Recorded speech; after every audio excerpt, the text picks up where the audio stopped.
J'avais absolument pas du tout l'idée d'être une actrice. C'est pas un sentiment que j'avais, parce que je n'ai pas été élevée dans le spectacle par ma mère, mais plutôt dans la musique et dans la peinture. J'ai été très jeune mariée et très jeune divorcée avec un enfant, et j'ai commencé par faire des petits jobs pour gagner ma vie après ce divorce. Et c'était très ennuyeux.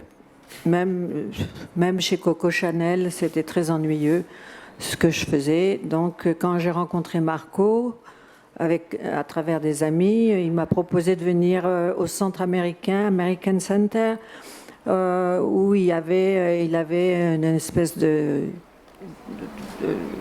d'atelier. D'atelier, oui, avec une cinquantaine de personnes. Qui voulaient être acteurs. Ils voulaient une autre forme de jeu que celle qui était là dans les années 60 au théâtre. C'est-à-dire que les acteurs à ce moment-là au théâtre étaient uniquement au service d'un texte. Et Marco voulait que l'acteur soit en participation avec le spectateur. Alors évidemment maintenant, il y a un retour en arrière parce qu'il y a Star Academy, il y a toutes ces émissions de télévision où tout le monde essaye d'être une idole, ou Paris Hilton qui est là partout dans les festivals et qui n'est rien du tout,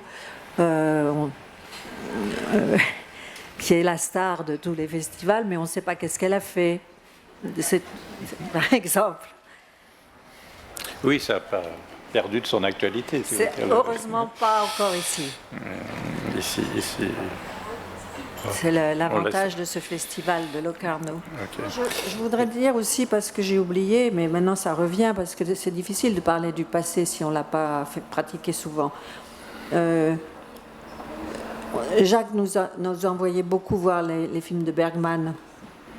C'est important de le dire, parce que comme ce sont de très belles actrices qui jouaient dedans...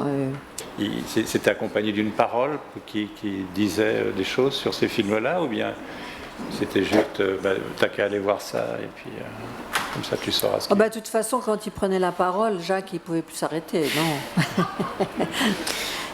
Surtout sur les films. Non, mais c'est important, c'est ce monde de parole autour du cinéma que quelqu'un comme Rivette a que ce soit, je ne sais pas, Hitchcock ou Bergman ou Vincent Minnelli, enfin, c'était ses sujets favoris, pas seulement ses metteurs en scène d'ailleurs, mais je veux dire, tu sais ça, que Jacques ne pouvait pas s'arrêter quand il commençait. Sinon, il ne parlait pas.